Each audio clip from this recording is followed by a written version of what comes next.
6월 16일 살아계신 하나님 말씀 야고보 1장 6절부터 8절 말씀 가지고 끝까지 신뢰하라는 제안의 말씀 드립니다. 우리의 삶이 궁색하고 메마르고 지칠 때 우리는 본능적으로 누군가의 도움을 구하게 되죠. 그리스도는 그 구함의 특권을 가지고 있죠. 그렇지만 기도는 단순히 우리의 요구사항을 하늘에 계신 아버지께 일방적으로 읊조리는 그런 행위가 아니잖아요. 기도의 본질은 신뢰에 있고 그 신뢰는 하나님과 우리 사이의 인격적인 그런 약속을 바탕으로 성립되는 거예요. 약속을 믿을 때의 신뢰관계가 이루어지죠. 세상에서 가장 상처가 되는 일 중에 하나는 믿었던 사람에게 바라는 바를 거절당하거나 깨어지는 그런 경험일 겁니다. 저는 약속을 2번 이상 지키지 않는 사람과는 다음 약속을 아주 꺼려합니다. 그 사람은 신뢰할 수 없는 사람이라는 생각 때문이죠. 우리가 하나님께 앞에 드리는 그 기도 역시 바로 그 신뢰의 법칙 위에 서 있잖아요.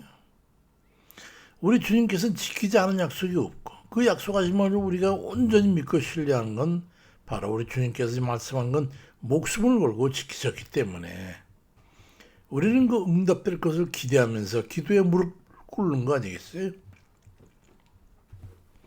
그런 주님께 약속을 기반으로 해서 시작되는 기도라면서 정작 구하는 우리들의 그분을 신뢰하지 않는다면 그 깨어진 관계 속에서 무슨 응답을 기대할 수 있겠어요?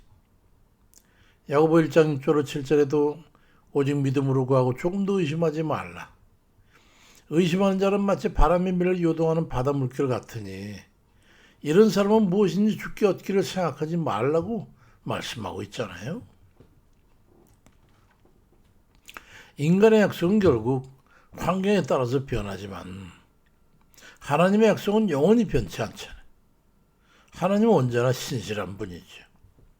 19세기 영국의 고아의 아버지라고 불렸던 조지 물려 목사님은 평생 5만 번 이상의 그 기도를 응답받았다고 하는 유명하죠. 어느 날 돌보는 공화원에 빵과 우유가 완전히 떨어져 가지고 아이들이 아침부터 굶어야 될 위기에 처했다는 걸 알게 됐어요. 밀려는 낙심하지 않고 아들과 함께 다 식탁에 앉아가지고 숟가락을 앞에 놓은 채로 감사 기도를 드렸어요. 기도가 끝나자 하나님 응답이 왔어요. 문을 두드리는 소리가 나서 문을 열고서 자 어서 식사 재료를 받아들여라.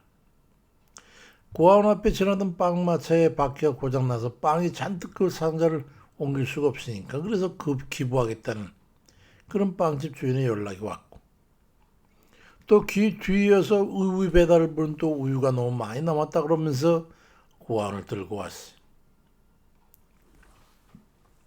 밀로의 기도는 하나님의 약속을 절대적으로 신뢰한 그런 이 쌍방의 관계가 맺은 아주 그런 정말 놀라운 열매지요.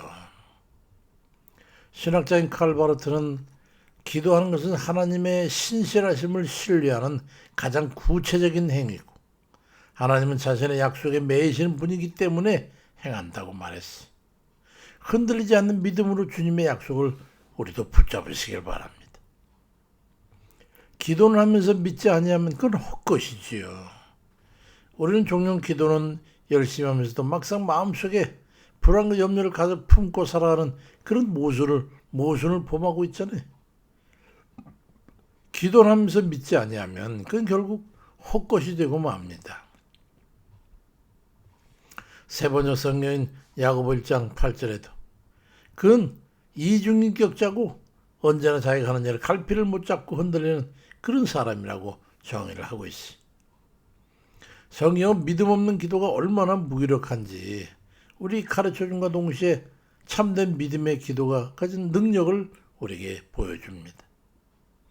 마태복음 21장 22절에도 너희가 기도할 때 무엇이든지 믿고 구하는 것은 다 받으리라 하시니라 말씀되어 있습니다.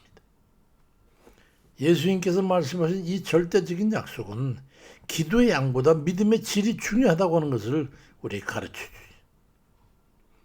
위대한 설교가 스펄전은 믿음이 없는 기도는 응답이라는 열매를 맺을 수 없는 꽃과 같고, 하나님을 신뢰하지 않는 간구는 화살촉이 없는 화살을 쏘는 것과 같다고 선원적 말을 했어요. 의미를 한번 깊이 묵상해 보십시오. 우리의 기도가 허공을 치는 메아리가 되지 않으려면 구한 것을 이미 받은 줄로 믿는 그런 절대적 확신이 필요한 거예요. 기도는 마지막까지의 생명줄입니다. 우리가 인생의 막다른 그 골목에 다다랐을 때 더 이상 아무것도 할 수 없다고 상황이 막혀버렸다고 그런 느낌을 가질 때 여전히 하루를 향해서 열리는 단 하나의 통로가 있다면 건 바로 기도입니다. 기도는 우리의 호흡이자 마지막 순간까지 놓아서는 안 될 하나님과 연결된 생명줄입니다. 그러므로 우리는 그 상황이 부조리해 보이고 또 응답이 더디고 내 현실이 너무 처참할지라도 그런 하나님을 끝까지 신뢰하고 포기하지 말고 기도해야 된다는 거예요. 기도의 응답은 우리의 집념과 인내가 하나님의 신실함과 만날 때 일어나는 기적입니다. 갈라디아 6장 9절에도 우리가 선을 행하다 낙심하지 말지니 포기하지 아니하면 때가 이르면 거두리라고 말씀하고 있어요. 기도의 자리를 지키는 자체가 선이지만 또 거기다 포기하지 않는 집념이 결국은 영적인 열매를, 선한 열매를 거두게 되는 거예요. 오랫동안 방탕생활을 했던 한 청년이 있었어요. 그 어머니는 아들의 회심을 위해서 눈물로 침사 수십 년간 동안 단 하루도 빠짐없이 기도했어요. 주위 사람들이 이제 그만 포기하 다 소용없다고, 기도가 무슨 소용이냐고 그렇게 말했어요. 하지만 어머니는 기도의 생명줄을 놓지 않았습니다. 마침내 그만 세상을 떠나기 전에 아들은 어머니의 침상 말미에 와서 회개하고 주님 품으로 돌아왔어. 그 아들이 바로 기독교 역사상 가장 위대한 신학자라고 하는 어거스틴입니다.